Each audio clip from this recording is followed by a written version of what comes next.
الثقة بالنفس ده اللي هتكلم عليه النهاردة. الموضوع ده بجد بجد عامل لي أزمة، وعامل لك أزمة، وعامل لكل إنسان أزمة لما يكون بتوقف عليه أعظم اختيارات حياتك. بيضيع علينا فرص كتير جدا، عشان كده كان لازم نتكلم فيه. الخوف اللي بيدولنا عدم الثقة بالنفس بيموتنا، بيخلينا زي اي انسان تاني، انسان عادي ملوش اي لازمة. عشان كده في الفيديو ده هتتعرف على 7 طرق فيهم ازاي تتخلص من عدم الثقة بالنفس، او 7 طرق بطريقة تانية ازاي فيهم نكتسب الثقة بالنفس. هنبدأ بطريقة رقم 1، ودي احب ابدأها بقصة. لو انا قلت لك ادخل سباق فيه 10 مليون بني ادم معاك وهنتسابق، ولو فزت وطلعت المركز الاول، يا ترى في حاجة تقدر تخليك ما تحققش اي حاجة تانية في حياتك؟ ما عادش في حاجة هتوقفك. اي نجاح قلت لك اعمل اي حاجة بعد كده هتعملها خلاص. ايه ده؟ انا الاول بين 10 مليون، انا الاول. طيب لو قلت لك ادخل نفس السباق ده بين 10 مليون، بس الاول بس هو اللي هيعيش والباقي كلهم هيموتوا، هتدخل؟ اشك. لكن على افتراضا انك دخلت وفضلت الواحد فعلا الاول اللي ما ماتش، اللي فاز في السباق ده،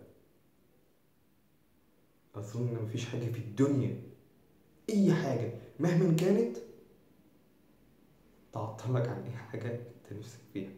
شفت قمه الثقه في النفس بعد كده تبقى عامل ازاي؟ ده للاسف اللي حصل معانا كلنا في بدايه حياتنا، بس احنا نسيناه. عارف ايه هو؟ في تلقيح البويضه بين 10 مليون انت جيت، انت الوحيد اللي عشت وجيت، وده السبب اللي خلاك تتكلم، تخيل، تمشي، تقوم تمشي على رجلك، تعمل كل حاجة في حياتك وانت طفل.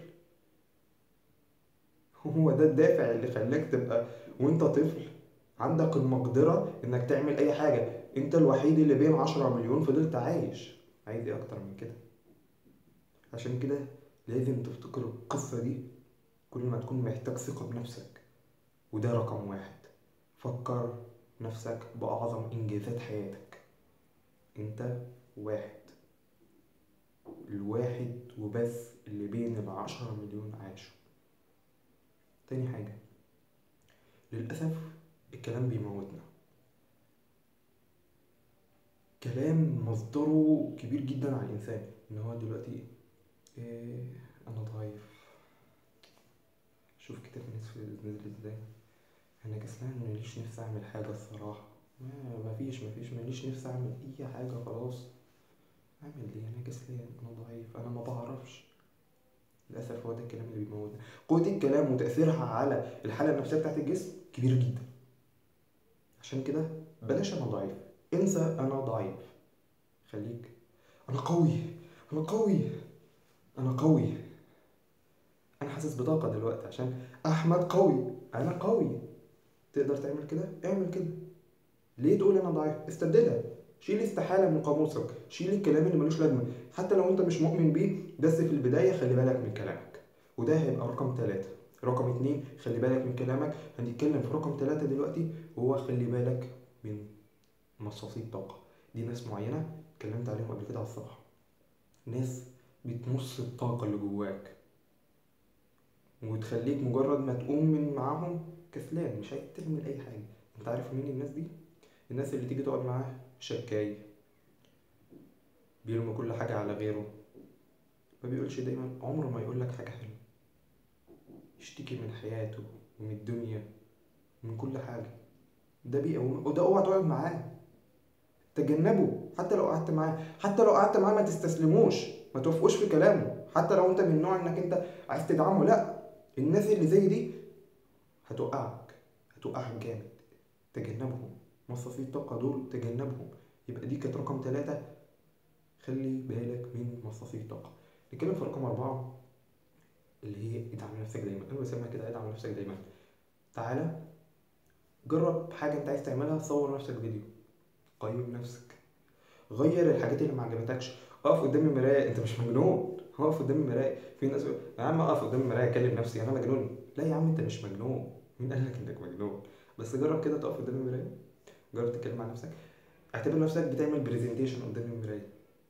شوف يعني مفيش حد هيكسفك، بس هتعرف فين اخطائك. لما تعرف فين اخطائك هتتفاداها. ودي كانت الحاجه الرابعه، ادعم نفسك دايما، انا بسميها كده. الحاجه الخامسه محدش عاد بيعملها كتير للاسف، الابتسامة والمظهر، الاتنين مع بعض.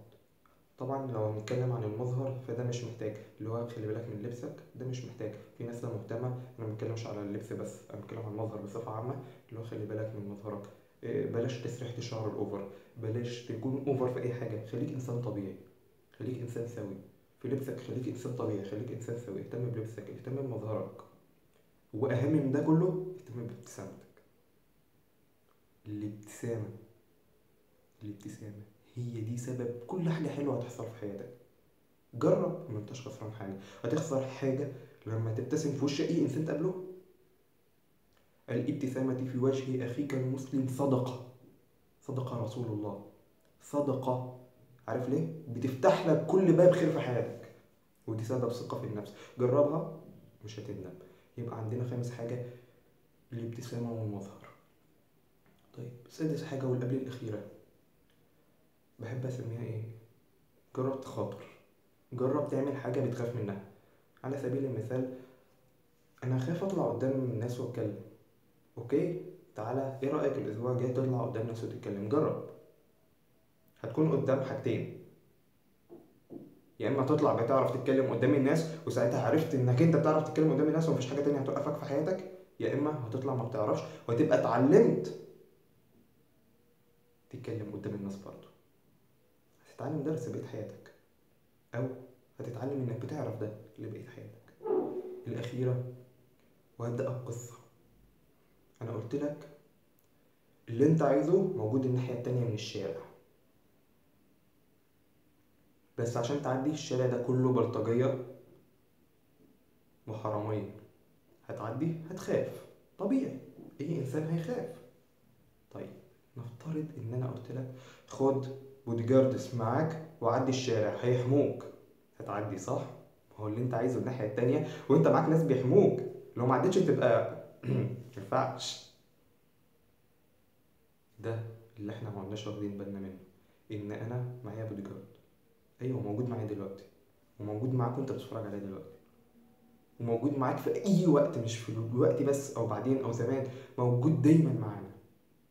الله سبحانه وتعالى ده البودي جارد بتاعنا، ده اللي بيحمينا، بس احنا نسينا ده للاسف. لما تعرف ان ربنا موجود دايما معاك وبيحميك، هنا هتستمد الثقة بالله، هتستمد منها الثقة بالنفس. ودي خليتها الأخيرة، خليت دي الأخيرة. الثقة بالله هي أساس الثقة بالنفس. هقابلكم في فيديو تاني وقريب جدا، ولو حد عنده أي سؤال أو استفسار يا ريت ما يتكسفش، السؤال مش عيب. لو مش عايز تسأل على الصفحة اسألني في الرسائل الشخصية وأنا هجاوبك بكل حب. شكرا، مع السلامة.